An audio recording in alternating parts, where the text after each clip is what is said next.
Welcome to Second Wind with Joyce Buford, a program for and about women. Joyce Buford is a certified coach and motivational speaker who has a passion for helping women who need a second wind. She is the author of the Amazon bestseller, Effortless Happiness, How to Find Your Voice and Finally Ask for What You Really Want. She studied directly with her mentor, Jack Canfield, and is a fully certified coach in his program. Also, she has served as an assistant in his training programs. Through her study with many prestigious coaches and mentors, she has created a powerful program that has positively impacted thousands of people. On today's program, Joyce and her guests will help you to get your second wind. Now here's your host, Joyce Buford. Hello, welcome to the show, and welcome to this wonderful experience you're getting ready to have. You know, this week was Memorial Day for us in the United States, and it was a beautiful day here. We've had so much rain that it's been quite difficult to even keep our heads above water. But yesterday was glorious, and it just gave us a pause that we should remember those people that have given so much to our countries and to us indirectly, but providing us with the security of a safe land. So anyway, I honor those people that have been affected by the war directly, those that have died, and share that wonderful day that we celebrated yesterday. Now, today we're going to be talking about doubts and fears. My guest that you will want to be here to listen for is an expert. She has made transitions. She's going to talk about those beliefs that keep us stuck, and she has a way for us to shift those beliefs. So I know when Monica Dubay begins talking to us, you'll want to be listening. But before we get into her part of the program today, I wanted to share my own issue with that very same thing, the mindset, the set that how our minds play tricks on us. When I was trying to make my decision about what I would do with my marriage that just seemed never to get better, no matter how many counselors we went to, nothing was changing.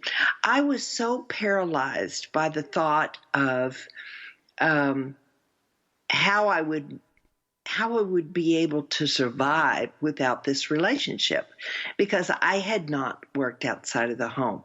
I had two children, which we had adopted, and so I felt even more committed to their birth mothers to not put my children through an uncomfortable, stressful, sad situation.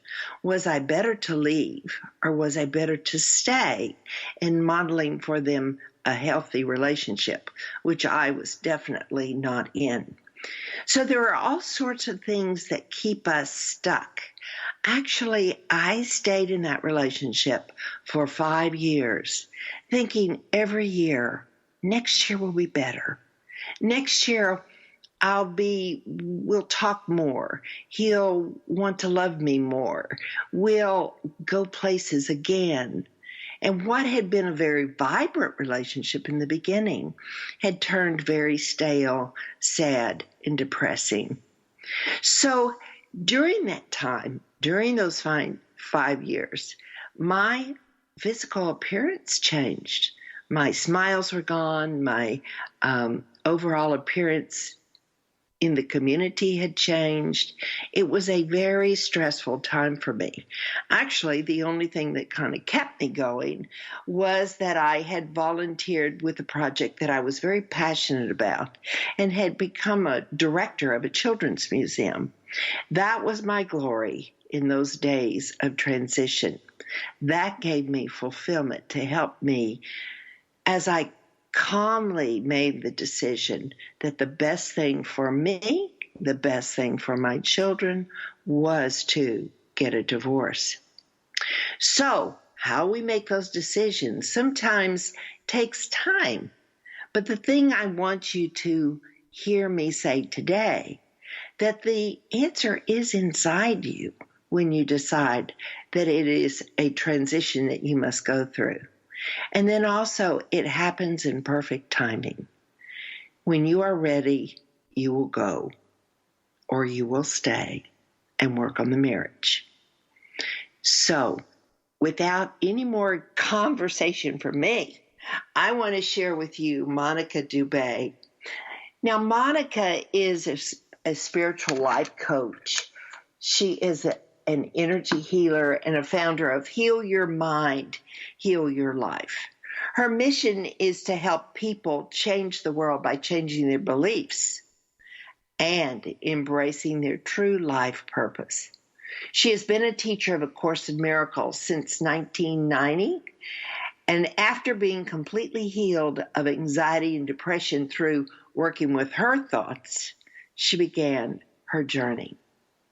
As a master healer, she's committed to helping change lives, giving purpose to people, helping them find their purpose, and combines this with her spiritual wisdom and her mindset coaching. Now, Monica holds a bachelor's degree from the University of New Hampshire and a master's from Brooklyn College in music performance. I knew I loved you, Monica. I love the music. Her spiritual training with an awakening master teacher led her to become a healer of the mind, as she has traveled the world with her mission and her passion. Now, you know, I always like to show the softer side of my guests, and Monica now lives in Florida, which she spent a lot of time in the Northeast, in the New England area, New York, New Hampshire. She is a mother of 2 boys, adult boys now. She is a daughter of her mother, and she is a sister of 5 sisters. She has 5 sisters and 3 brothers. That's a huge family. Monica, how did you survive that family? It's huge. I'm still working on it. That's so it's fun. Ongoing. So welcome. We are so excited to have you here because you're going to talk about something that is so big. It affects everybody. We all carry those mindset things that keep us playing small. And I just can hardly wait for you to tell us more about how to shift the beliefs that we develop early in our lives. Mm-hmm. Well, and thank you, Joyce. I appreciate all of that introduction. And really what it comes down to is that when we get stuck, when we get depressed, when we have a lot of anxiety and we don't know what to do about it, there are some really powerful tools that we can use to shift our beliefs fairly quickly. They're starting to come out into the public if you're in the spiritual circles with leaders such as Eckhart Tolle and Byron Katie. What I've done is taken all of the information and experience that I've had over the years of having healed depression by changing my thought patterns. I mean, those thought patterns were really debilitating when I was 29, 30 years old. And I was in New York, and I was depressed, and I had 6 months of horrible depression. And I didn't know what to do. I mean, nothing in the traditional medical field was going to help me. But, I was kind of lost. And so I just started searching around, and I found Louise Hay's books, and then I found The Course in Miracles. And it provided a solution, which was train your mind, because the mind is all powerful. And when you learn to release your negative self-talk, all of those beliefs, that wounding, all of that pain that we cover up and pretend is not there, it finally comes to the surface at some point in our lives. And for me, it was 29, So I realized that, go ahead. No, I was just thinking, it's really the changes, you say the social changes, but there's, when I look back at the period when I was trying to make that, my whole demeanor was different.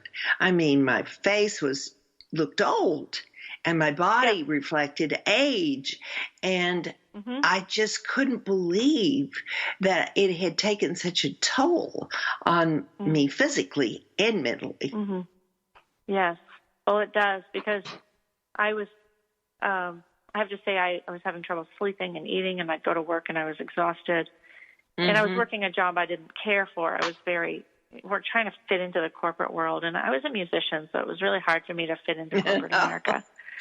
Yes. It was, I mean, I just found it meaningless after a while, and I just remember just looking at the clock every day going, when is this day going to end? And I got severely depressed, so I tried other things, but nothing. I didn't want to take drugs. I didn't want to do any of that stuff because I knew it just wasn't going to help. It wasn't going to solve the problem. Right. And I think I found that I had left the church when I was 18 when I left home. I'd been raised Catholic, and I just kind of floundered for about 10 years, not knowing, what is my spiritual path? Who am I? I wasn't even pursuing one. I was married at the time. And I thought marriage and getting the things of the world like money, finding a career, maybe having children, which I was trying to do, but I had 2 miscarriages, and that was depressing too. Oh, so I yes. I reached this bottom. Yeah. And really, when you hit a bottom, it's kind of like you're either going to die or you're going to wake up and have a new experience and make a choice for healing. Mm-hmm. And thankfully, I was smart enough to know that I chose to live, and I chose to find the way out. Mm-hmm. And then, once I found my path, I have to say, it only took a couple of months for me to really feel like I had energy again, and that my life was hopeful and it had a purpose. Right. And that feeling of having a purpose was really important. Yeah. Is that when you began your work with the Course of Miracles? Yes. Yeah. Yeah. And that's basically a book, and you read it, and you do these lessons. There's 365 lessons. And I just came out with a video program on the first 50 lessons. Oh, wonderful. That's going to be up on my website in a few days. And so it's all about learning to train your mind to think, to undo the negative thinking, the fearful thoughts. Because really, your only problem, this is very hard for people to get, but the simplicity of it is profound. The only problem is that you listen to your fear. You listen to the fearful voice in your head, and you really believe that it's you, and you identify with it, and you think it's real. And so all day long, you have that attacking voice in your head, and you don't know what to do about it until you find tools or a spiritual path that will help you to unlock that and give you the key to unlocking your mind and showing you how to undo those beliefs.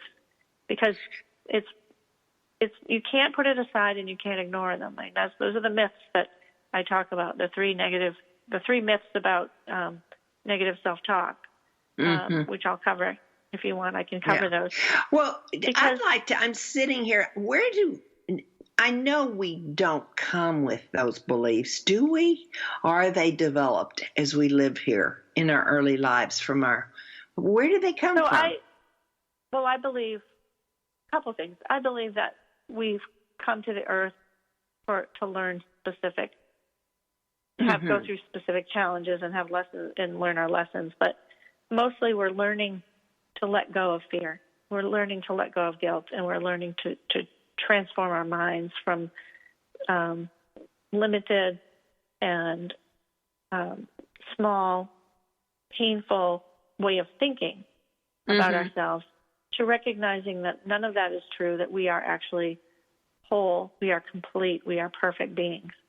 But we don't know that, and we come to the earth in this state of duality to have this contrasting experience so that we can choose to co-create with God. We can choose to change our lives and to be creators rather than victims. So one thing is we've come in, I think, with some of them into each lifetime. That's my belief system. Okay. But of course, we chose our parents and we choose our situation and our parents and our conditioning and all the people that influence you, especially when you're very young, give you this conditioning. And if you have any kind of trauma in your childhood, you're going to have beliefs that keep you stuck. But they can be undone. This is the hope that I give everybody, is that you don't have to live with that the rest of your life. There is a way to change your story about it, because the story is what keeps you stuck. You keep telling the victim story. You keep telling the story of the trauma. You keep telling the story of, everything that happened to you. Like I had a little sister who died when I was 4. She was 2, and she died. And, of course, that affected me profoundly in my life. But, yeah.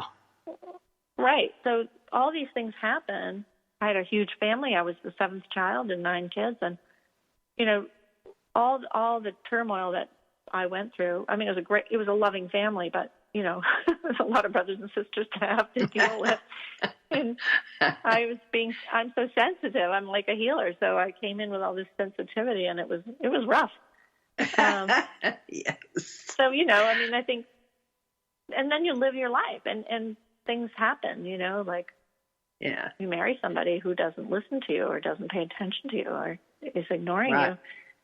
That was my first marriage. I was basically neglected for 17 years. And after a while, it was just too much. Like, I don't want to live in a lonely life anymore.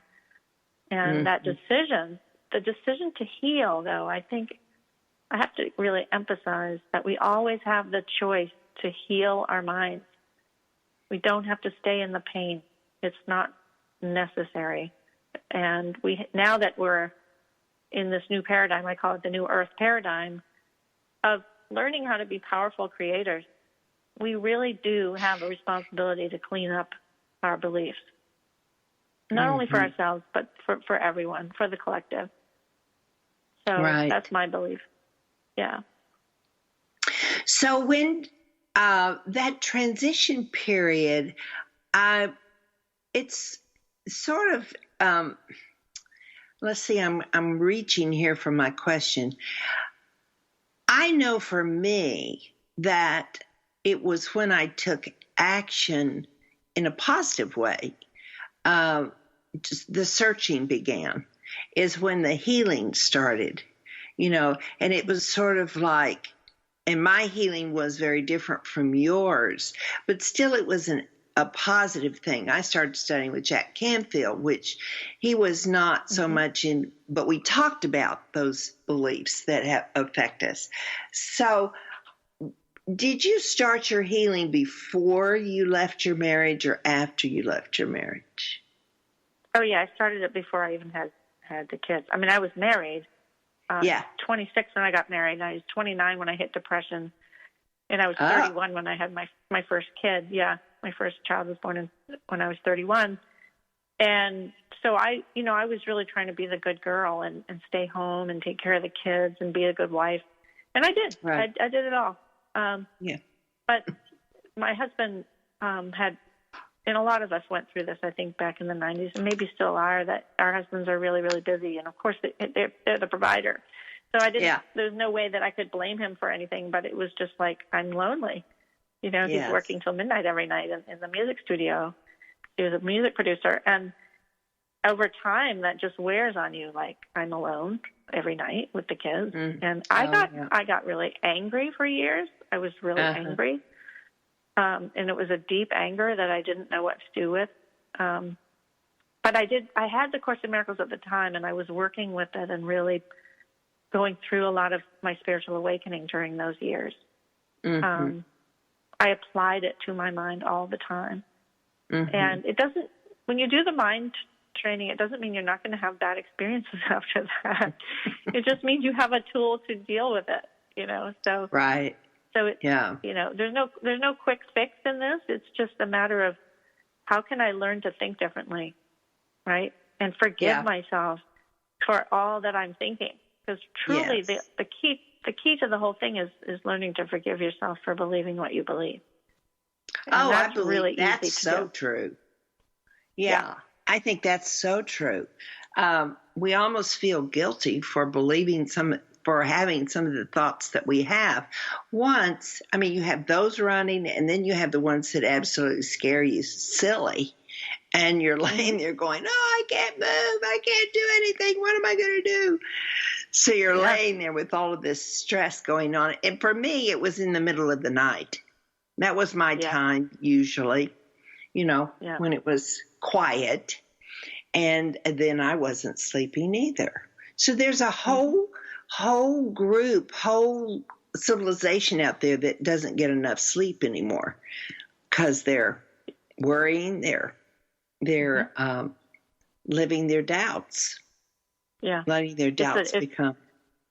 Yeah. Yeah. We've created a culture of anxiety and worry and fear. And as much as you think you may have solved it with, accumulating money or accumulating what you want as far as the American dream, the two kids in the house and the money rolling in the door. I mean, I had all that, and I still hit another big bottom when I was 40, because I saw the futility of it.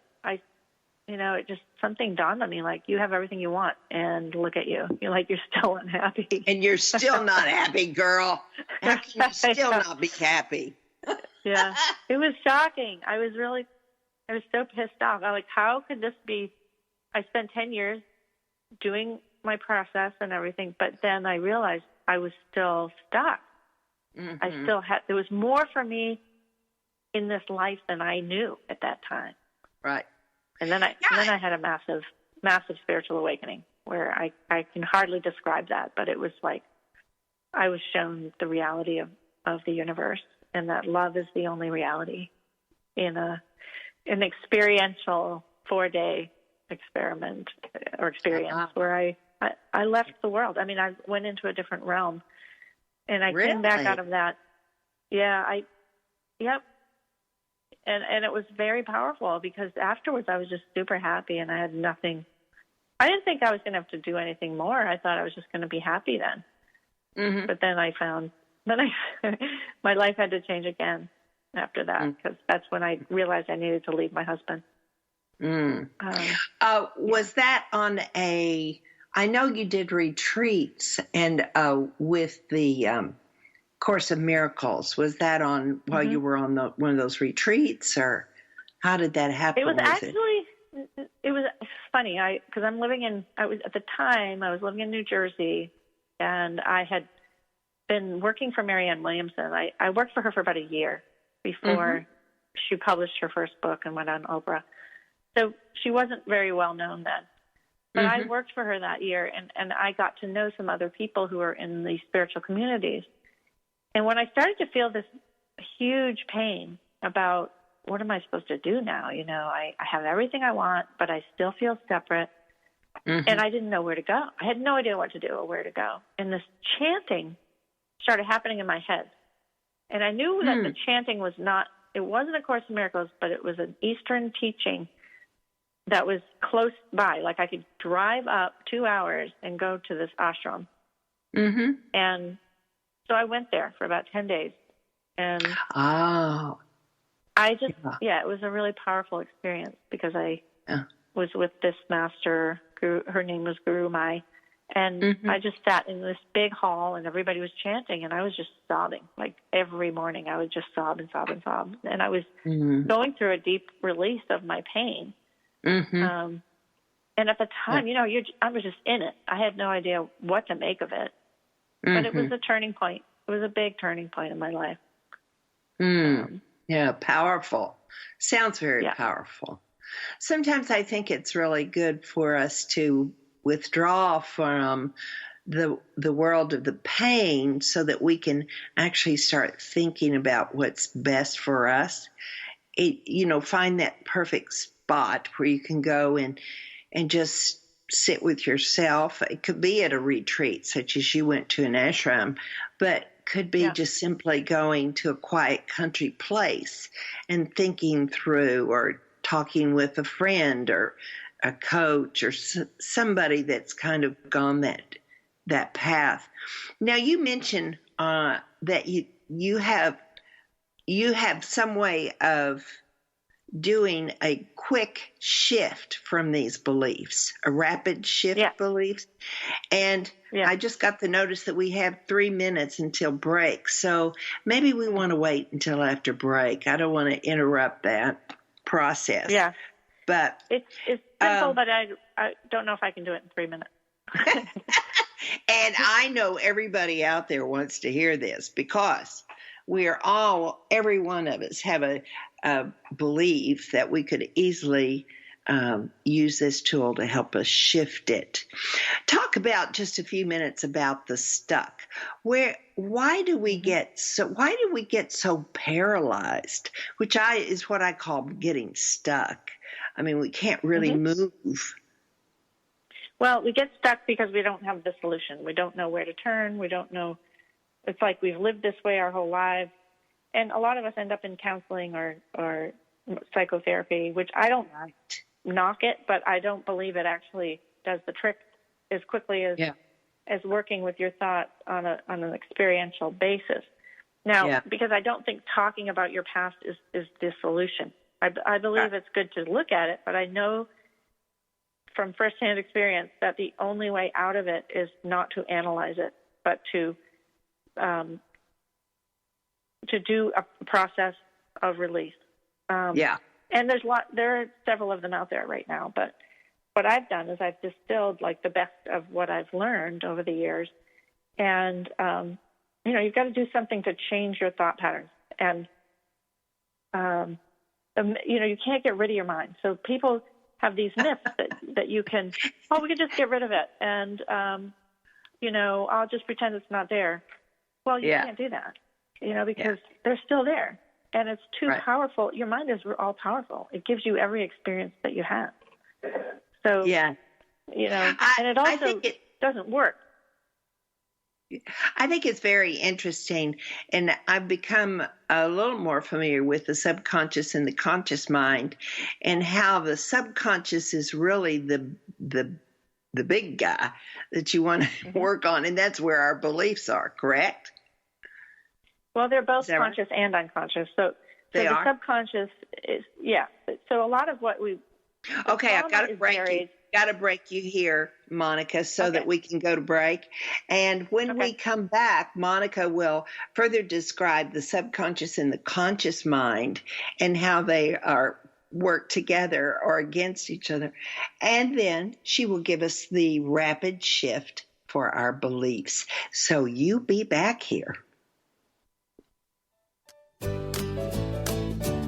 Welcome back to this segment of Second Wind. Joyce Buford, the author of Effortless Happiness, continues in this segment to share insights that will help you live a life of greater purpose and filled with happiness. Now here's our host, author and coach, Joyce Buford.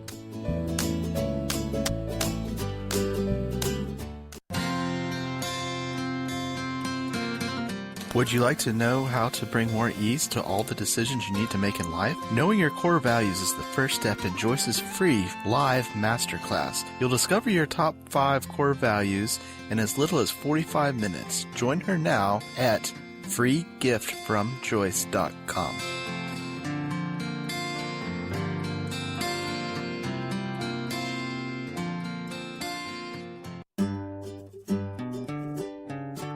Close your eyes and imagine living your life without limits. Where would you go? Who would you meet? What would you do? During an Uncover Your Hidden Genius session, you will discover what's keeping you from living your life with purpose, passion, and fulfillment of your potential. You'll get a clear vision of the steps you need to take to uncover your hidden genius so that you can live a life without limits.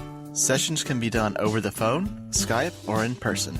Find out more at www.joycebufordempowers.com or by calling 903-287-0747.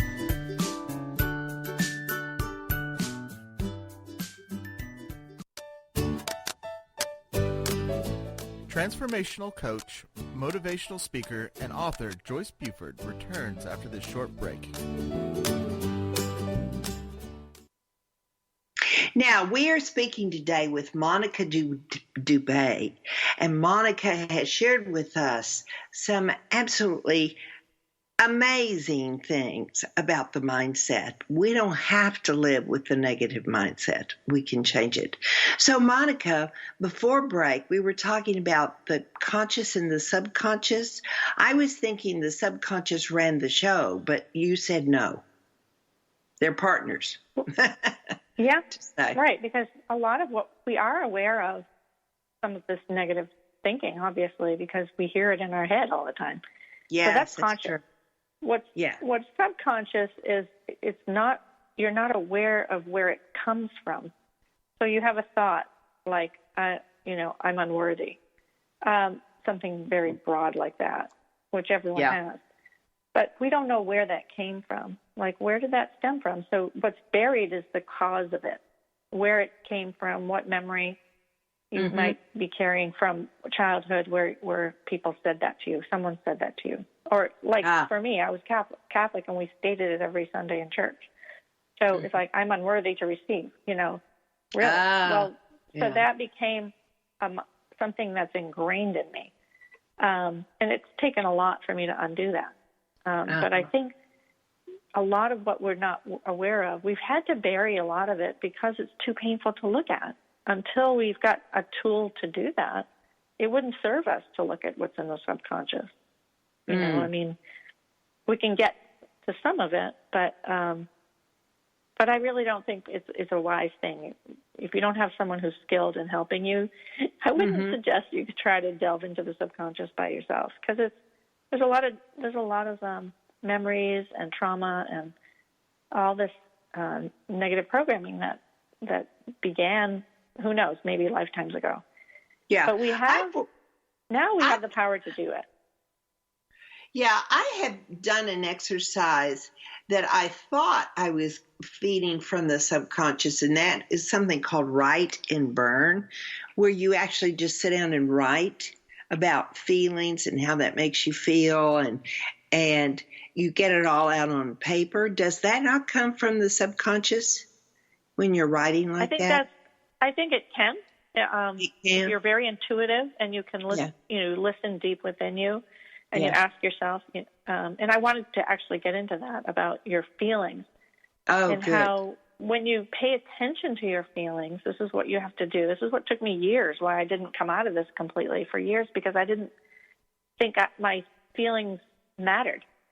Yes. Right? I was subservient to my husband. I was a stay-at-home mom, so I had lost some confidence in myself.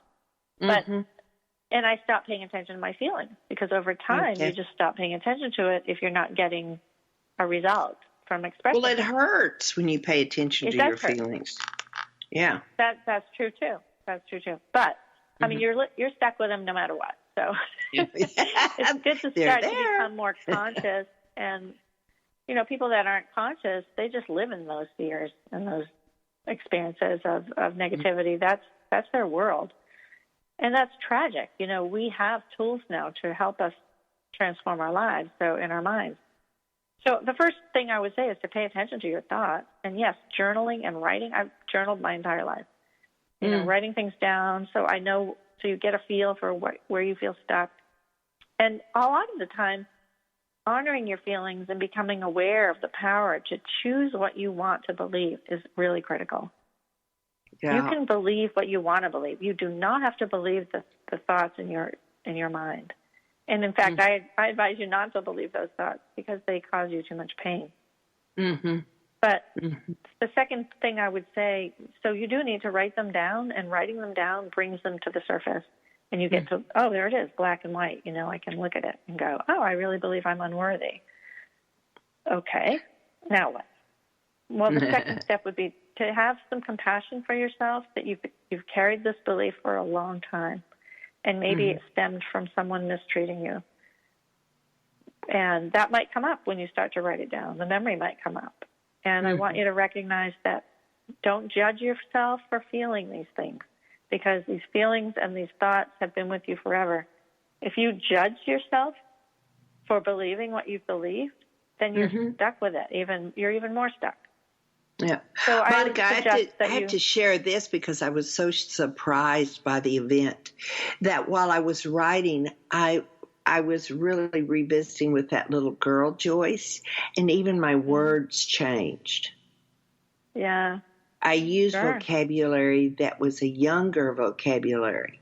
It was really powerful to me. I mean, I was like, whoa, you know, Yeah. it was kind of The interesting. inner child, those inner children in us, I call them inner children or subpersonalities. These are the parts of us, the aspects of us that separated off and are holding those beliefs because they really believe them. I mean, when my sister died, I mean, I had all this grief and sadness and confusion because nobody talked about it. It was just like one day she was just gone. Oh, so, I mean, so all this stuff so our inner children is where the belief formed. And when you start to do the deeper work, those children do come up for healing. And that's why, that's why I really advise you to take time with it and be compassionate with yourself and give love to that inner child. If you can learn to love the inner child and hold them in a safe space within you, because you're not the child anymore. You have to remember you're the adult. right. You have the capacity to have compassion for that inner child, and you can. I mean, I talk people through, a way to heal that inner child. I've been doing that for years, and it's really powerful because the inner child is just looking for love, and you can give it to her. Yeah. You have the power to give it to her. So yeah, it can be very simple, but it's very profound healing. Yeah. Yeah. I've experienced some of that, and I agree. It can be life-changing. So let's talk about, are we ready to do our shift for our belief? Yeah, great. Okay, so you'll be surprised. You're going to be really surprised how simple this is, and you may think, oh, that'll never work, but it does, okay? So let's give yourself some time to just write down one of the beliefs that you want to heal. And you could do that if you want. I'll do it with you. Okay. Okay. So I'm going to teach you a 3-step process. Okay. Let me see. I'm writing it. I'm thinking of it. Am I going to tell it over the air? It's up to you. I mean, you would have to if you're willing to. If not, Yes. I'll just pull one out of that everybody has. Like, I don't deserve love. Okay, let's do that one. I don't deserve love. Yeah, and often that's the basis of why we stay in bad relationships. We have a deep belief that we don't deserve a better one. We don't deserve to be treated well. Right. And this is all subconscious. Like, that's not usually a conscious idea. Yeah. All right, so I don't deserve love, okay? So that's what I said. Yeah. So that's the one thought. We're going to do a 3-step process on it. So the first is to just admit that you actually believe that, right? I don't deserve love. So I would say, ask yourself, is it really true? And I got this from Byron Katie. But is it true? I don't deserve love. And if you say, it's yes or no, okay? So if you say yes, we move forward. If you say no, we also move forward. Because the truth is, you're holding that belief or you wouldn't have written it down. Right? So, yeah. Oh, okay. So it is true that I believe that. That's why you're right reading now, that. In this moment, it doesn't mean it's absolutely true. So the next step is to just say, wow, I believe I don't deserve love. That, sometimes that can just kind of shock you. But just be aware. All right, now you can do, well, how do I react when I believe that? I react with, I feel small. I feel less than. I feel like maybe I shouldn't go find another relationship. I'll just stay alone. I'll be single the rest of my life. I mean, I know people that do that because they're afraid. Right. And fearful. And it really is about just write down what comes to you. All right, so that's the second step. And the third step's really easy. There's actually 4 steps, but the third step's really easy. It's like, I forgive myself for believing that I don't deserve love. You can just state that out loud. I forgive myself for believing I don't deserve love. It's not true. Right? That's not a true thought. Everyone deserves love. Everyone is created in love to be loved, and we all deserve love. So it's important to challenge the belief and state the opposite. I do deserve love. I do deserve love. That's what's true. So I forgive myself for believing it, and then I do deserve it. So I state the opposite. Oh, okay. And very powerful, very quick. I mean, honestly, it would take 10 minutes maybe to undo this whole belief. And how many of us struggle with that, right? Yeah.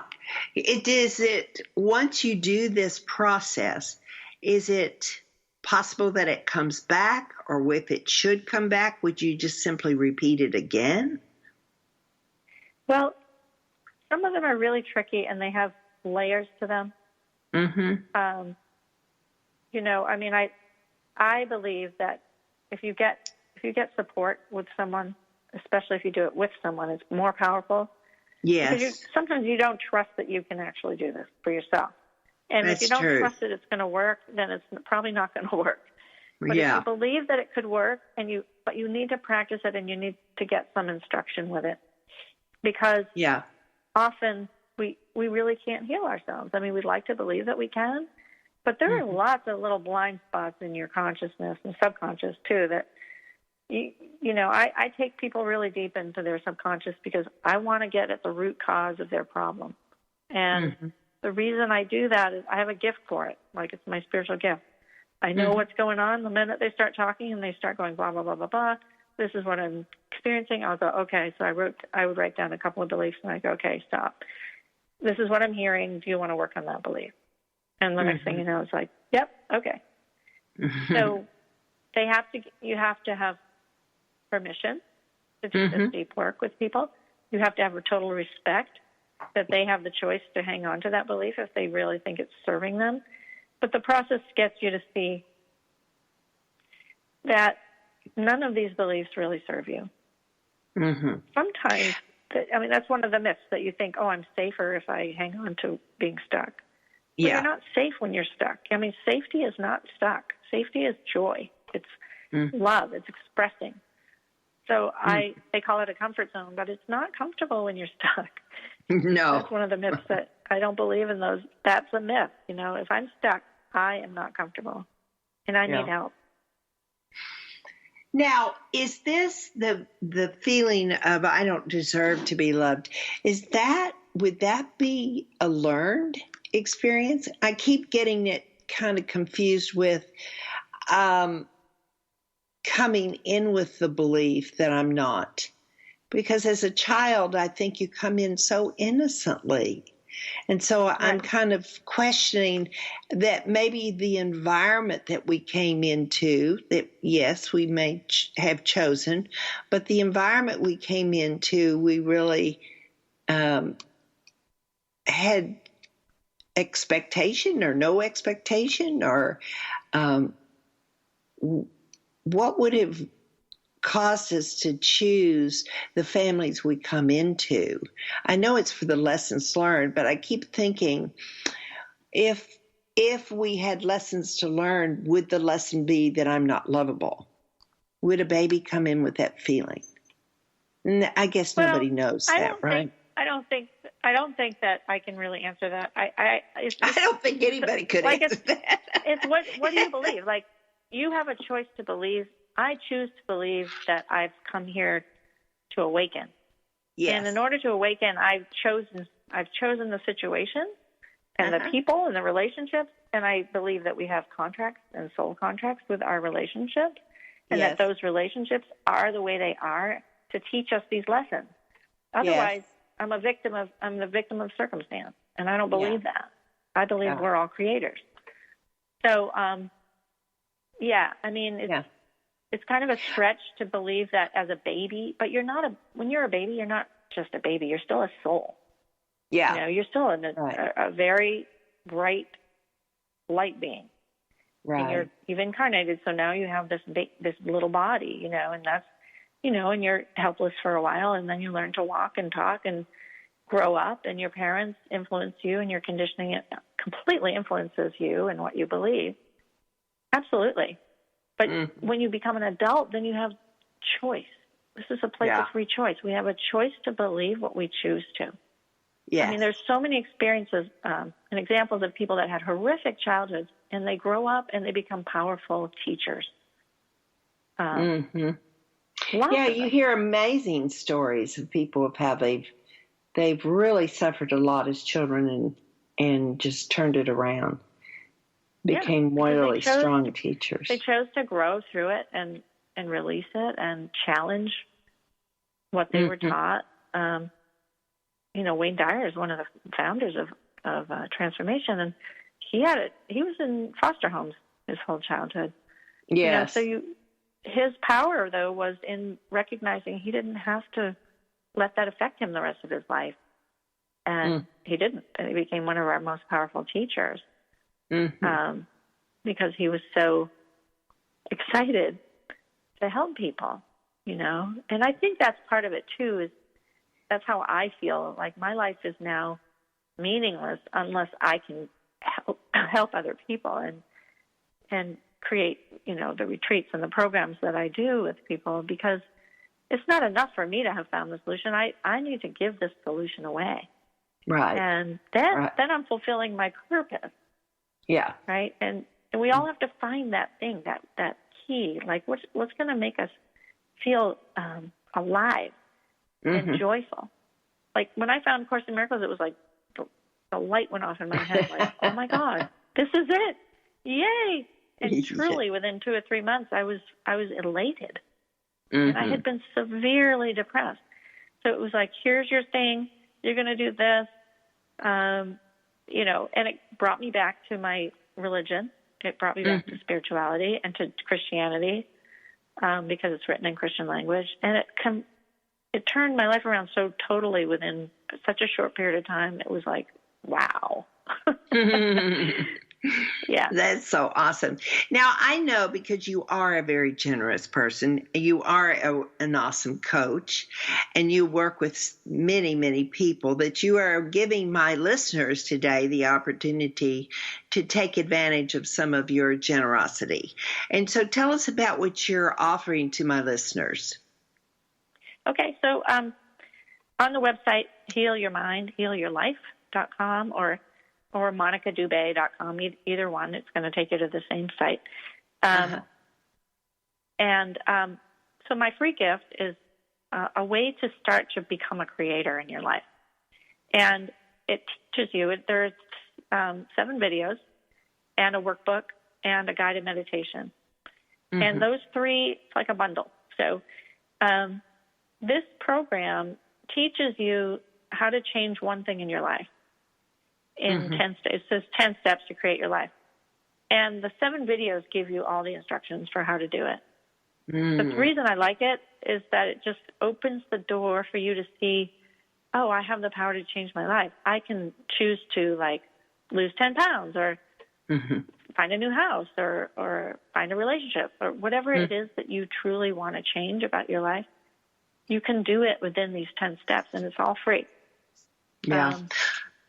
I love the meditation because I went there yesterday.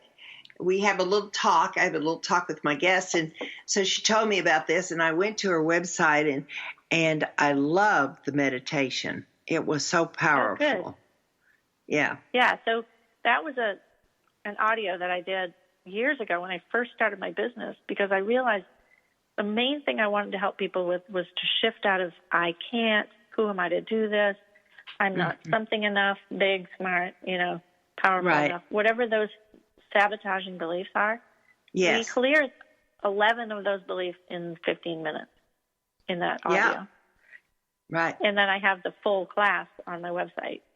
We clear 23 beliefs around self-worth or self-sabotage. And then I also do a lot with money, because so many women and people, struggle with the idea of not having enough money.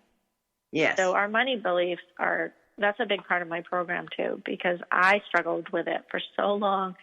not valuing myself, not choosing to honor myself and charge what I'm worth. And I would say probably 80 to 90% of women on the planet have these beliefs. Mm-hmm. So, well, we've really been from very young in our life. We've not been programmed.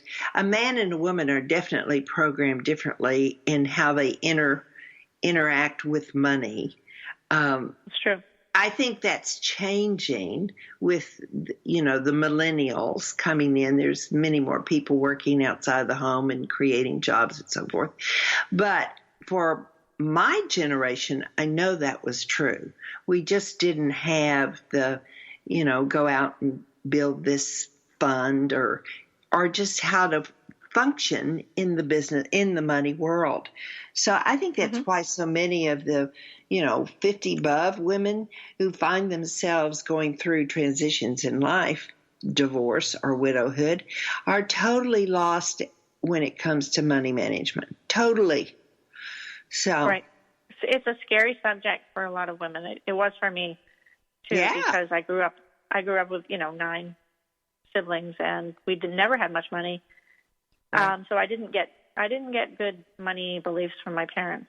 But not only that, with society being the way it is and how I grew up during the beginning of the women's movement in the 70s, we haven't really been taught any of this for the last 40 years. We've had to really learn it on our own and recognize that even powerful people, there's a woman who's on MSN, Mika Brzezinski, she wrote a book called Know Your Value, a beautiful book. But she also had, she was the daughter of a famous politician. She really had the same idea. She's on TV, she's doing all this stuff, but she's not asking for what she's worth. And the book is really powerful because it shows you that women notoriously charge less than men for their services. They don't know how to negotiate your salaries. So there's this incredible paradigm that we have to shift now to create a whole new way of valuing ourselves, because not only because we're powerful women and we have the ability to bring this divine feminine energy into the earth right now, but that is valuable. It's really valuable. And if we don't value it, we're selling ourselves short. And I have I could get up and talk about that for another hour. Because I believe so strongly in charging what you're worth. And I teach women and my coaches, people I coach who are starting businesses or have one, and they don't know how to break through their barrier with, who am I to charge that? Right. It's all deeply buried in the subconscious of, do you value yourself? Sometimes I have a big month and I sign up a bunch of people and I have a great month, and then the next month I'm like, I don't know if I deserve that. It's there. I have to address it. There it is again. Yeah. I find a lot of times in assigning value to courses that I sometimes I guess I could play the victim, but it's that I think that the women can't afford a higher price. In other words, I have empathy for the woman out there that's trying to make changes. And since I understand her situation, then I tend to undervalue the course. And that's wrong thinking, though, because you need the woman to step up. Yeah, because you're giving into that belief. First of all, it's your belief. It's not theirs. There are plenty of women out there that don't believe that. There are plenty of women that can't afford it and want it and are looking for you. They're really looking for you. But if you have that belief, you will undercharge. And then that doesn't serve you, and it also doesn't serve them. And I've struggled with pricing too, so I get it. In the beginning I didn't price my stuff very high, but then I learned to do that because I learned how powerful it is and that it is worth what I'm charging. And the more that I stand in the confidence of that and really know it, then there's not a problem. And people sign up and they're my clients. Now, I do a lot for free. You know, I do my 10 steps for free. I have these other, not free, but lesser programs, you know, like Yes. the Release Your Money Blocks is only $300. You know, like that's not a lot of money for a lot of people to really be free of your money blocks, you know. Yeah. So you have to recognize where you hold back, but don't project it onto everyone else, because lots of people have lots of money and they're willing to get the support and need it and know they need it. Yeah. Well, Monica, we are coming to the end of our show. And I have just one quick question I'd kind of like to ask you to kind of give it in the nugget. What is one thought that you'd really like to leave my audience with? You've given us so much great information today. And so you have to be really quick because I only have 2 minutes here. What is one thought you'd like to leave with them? One thought, okay, this is it. My main message is you can always choose to change your belief. You always have the power to do that. A simple process like I just talked about. There are others too. No one has ever achieved anything by staying stuck, but by challenging their thoughts and beliefs. And I mean, everyone who's ever succeeded at anything has had a lot of support behind them. They've gotten a team of people to help them. They don't operate in a vacuum. They truly work with people, brighter minds than them, you know. So I would say get some support.